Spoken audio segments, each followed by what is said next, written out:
نہیں. اللہ فرماتے ہیں میں نے تمہیں کہا نماز پڑھ لو، تم نے نماز نہیں پڑھی. میں نے کہا ابھی زنا نہیں کرنا، تم نے زنا کر لیا. اللہ پاک فرماتے ہیں نا، یعنی اللہ پاک فرماتے ہیں کہ اے انسان تم نے دن رات گناہ کیے. یہاں پر جملے کو توجہ کرنا، تم نے دن رات گناہ کیے، اتنے گناہ کیے کہ تم یہ نہ سمجھو کہ میں تمہیں معاف نہیں کر سکتا. فرمایا کہ میں تمہیں معاف کرنے پر قادر ہوں. اللہ پاک فرماتے ہیں میں تمہیں معاف کرنے پر قادر ہوں، یعنی اتنی قوت رکھتا ہوں کہ اے انسان تمہارے سارے گناہوں کو میں معاف کر سکتا ہوں. تم اتنے بڑے گناہ لے کر آ جاؤ، لیکن توبہ تو کرو. میرے سامنے جب توبہ کرو گے، میرے سامنے رو گے، شرمندہ ہو جاؤ گے، اپنے آپ کو اللہ کے سامنے پیش کر دو گے، اللہ فرماتے ہیں میں تمہیں معاف کر دوں گا، تمہیں معاف کر دوں گا. لیکن شرط وہی ہے کہ تم اللہ کے سامنے آ جاؤ. یہاں پر ایک چیز عرض کرتا ہوں، یاد رکھو اللہ معاف کس کو کرتے ہیں؟ اللہ پاک معاف اس بندے کو کرتے ہیں جو اپنے گناہوں پر شرمندہ ہو جائے اور اپنے گناہ پر ندامت کر لے، پریشان ہو جائے. شرمندے کا مطلب اپنے گناہوں پر پریشان ہو رہا ہے. اللہ پاک ایسے بندے کے گناہوں کو معاف کرتے ہیں.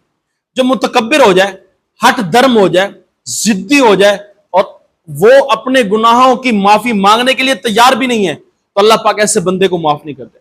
اس کی مثال عرض کرتا ہوں. ایک بیٹے نے اپنے باپ کی نافرمانی کی، ایک بیٹے نے اپنی باپ کی نافرمانی کی، باپ نے گھر سے نکال دیا. اب اگر وہ گھر سے باہر جا کر اسی طرح تکبر کے ساتھ ڈٹا رہے اور اسی طرح متکبر بن کر اپنی زندگی گزارو، تو باپ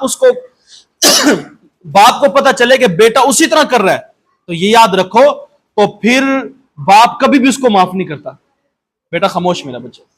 تو اگر اسی طرح بچہ نرم ہو جائے، بیٹا نرم ہو جائے، شرمندہ ہو، روتا پھرے کبھی اس کے سامنے کبھی اس کے سامنے، تو باپ کو بھی ترس آ جاتا ہے کہ بچہ میرا اب نرم ہو گیا. تو یہاں پر ایک واقعہ عرض کرتا ہوں. مولانا یعقوب رحمت اللہ علیہ بہت بڑے اللہ والے گزرے، بہت بڑے عالم دین گزرے. کچھ لوگ ان کے علاقے سے حج کرنے کے لیے گئے یا عمرہ کرنے کے لیے گئے. بیت اللہ میں جا کر انہوں نے ایک کام دیکھا کہ بیت اللہ کے سامنے لوگ دھاڑے مار کر رو رہے ہیں. بیت اللہ کے سامنے جو آپ میں سے گئے آپ نے دیکھا ہوگا کہ طواف کے بعد طواف کے وقت لوگ دھاڑے مار مار کر روتے ہیں، چیخ و پکار ہوتی ہے، آہوزاری ہوتی ہے. جب انہوں نے یہ منظر دیکھا تو وہ واپس آئے مولانا یعقوب رحمت اللہ علیہ کے پاس، اور مولانا یعقوب رحمت اللہ علیہ کے پاس آ کر انہوں نے ایک سوال کیا. وہ کہنے لگے کہ ہمیں ایک بات بتا دیجئے کہ ہم نے بیت اللہ کے سامنے لوگوں کو روتا دیکھا ہے، آہوزاری کرتے دیکھا ہے، دھاڑے مارتے دیکھا ہے، کہ اتنا لوگ دھاڑے مار مار کر رو رہے ہیں، پھر بھی اللہ پاک مسلمانوں پر رحم کیوں نہیں کرتے؟ فرماتے ہم نے اپنی آنکھوں سے دیکھا بیت اللہ جیسا مقام، مکہ جیسی دھرتی جہاں آقا علیہ السلام کی ولادت مبارکہ ہے، یعنی وہاں پر لوگ اپنے حلال پیسوں سے حج عمرہ کرنے جاتے ہیں اور اجتماعی طور پر دھاڑے مار مار کر رو رہے ہیں، اپنے گناہوں کی معافی مانگ رہے ہیں، امت کی گناہوں کی معافی مانگ رہے ہیں. کیا کہنے لگے مولانا پھر اللہ پاک مسلمانوں پر رحم کیوں نہیں کرتے؟ جہاں دیکھو مسلمان پس رہے، جہاں دیکھو مسلمان پریشان ہے. تو مولانا یعقوب رحمت اللہ علیہ نے ایک مثال دے کر سمجھایا. فرمایا کہ میں تمہیں مثال دیتا ہوں پھر بات سمجھ آ جائے گی. وہ کہنے لگے دیکھو بات سنو، ایک علاقے کے اندر ایک گاؤں کے اندر ایک باپ تھا، اس کا ایک بیٹا تھا. بیٹے نے کر دی نافرمانی اپنے باپ کی، باپ کے آگے بولنے لگ گیا اور باپ کا سارا نقصان کر دیا، اور اسی طرح دکان کو اجاڑ کر رکھ دیا، اور سارے گناہ کرنے کے یعنی ساری نافرمانیاں کرنے کے بعد اپنے باپ کے سامنے آتا ہے تو باپ غصہ ہو جاتا ہے، باپ اس کو گھر سے نکال دیتا ہے. وہ گھر سے نکلا، وہ چوک چراہے پر گلی محلے میں جا کر بیٹھ گیا. اب لوگوں کو پتا چلا، چک والوں کو پتا چلا، لوگوں کو وہاں سے پتا چلا کہ ایک باپ اپنے بیٹے سے ناراض ہے.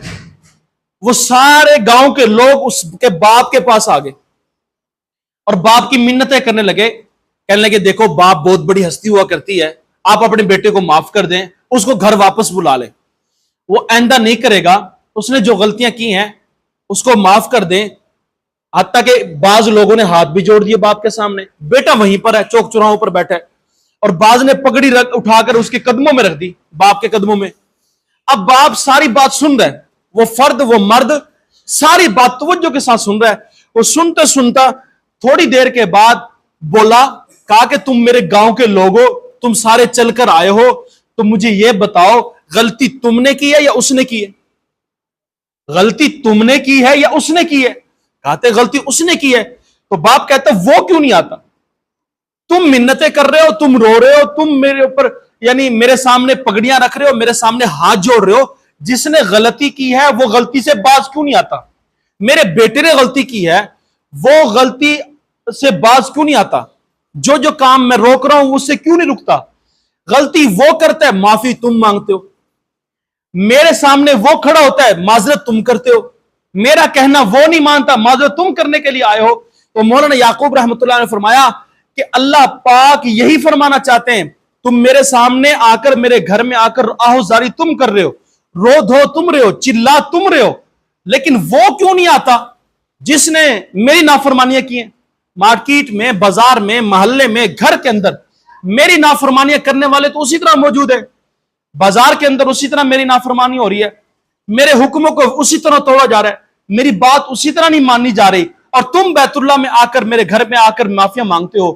اللہ پاک تو یہ کما یلیق بشان، یعنی ایک خیالات کے اندر ہمارے اوپر ایک گمان، یعنی ایک الفاظ بھیجتے ہیں کہ اے میرے بندے، غلطیاں جو کر رہے ہیں بازاروں میں، وہ مسلمان جو میری نافرمانیاں کر رہے ہیں، وہ توبہ طائب کیوں نہیں ہوتے؟ تمہارے رونے کا کیا فائدہ جب تک وہ توبہ طائب کیوں نہیں ہوتے؟ اس سے پتہ چلتا ہے، تو اللہ پاک فرماتے ہیں کہ ہر انسان اپنے گناہوں کی معافی مانگے۔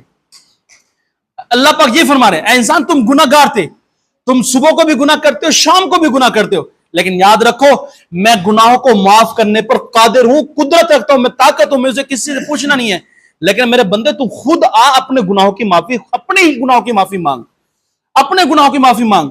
یہ تو امت تو مانگ رہی ہے اللہ ساری امت کو معاف کر دے، لیکن امت بھی سیدھے راستے پر آئے نا۔ تو میرے عزیزو، اللہ پاک فرماتے ہیں اے میرے بندے، میں تیرے گناہوں کو معاف کرنے پر قادر ہوں، میں تیرے گناہوں کو معاف کر دوں گا، لیکن آج سے مجھ سے معافی مانگ تو صحیح۔ پھر اللہ پاک فرماتے ہیں اے دنیا کے سارے انسان کٹھے ہو جائیں، سارے انسان کٹھے ہو جائیں، یعنی شروع سے لے کر آدم علیہ السلام سے لے کر جب تک قیامت قائم ہونی ہے، سارے انسان، سارے جنات، سارے کٹھے ہو جائیں، سارے عبادت کرنے لگ جائیں۔ اللہ فرماتے ہیں مجھے تیری عبادت کی ضرورت نہیں ہے، نہ میری بادشاہی میں طاقت آ سکتی ہے تمہاری عبادت کی وجہ سے، نہ میری بادشاہت بڑھ سکتی ہے۔ نیکی کرو گے تمہارا فائدہ ہے، معافیاں مانگو گے تمہارا فائدہ ہے، اعمال صالح کرو گے تمہارا فائدہ ہے۔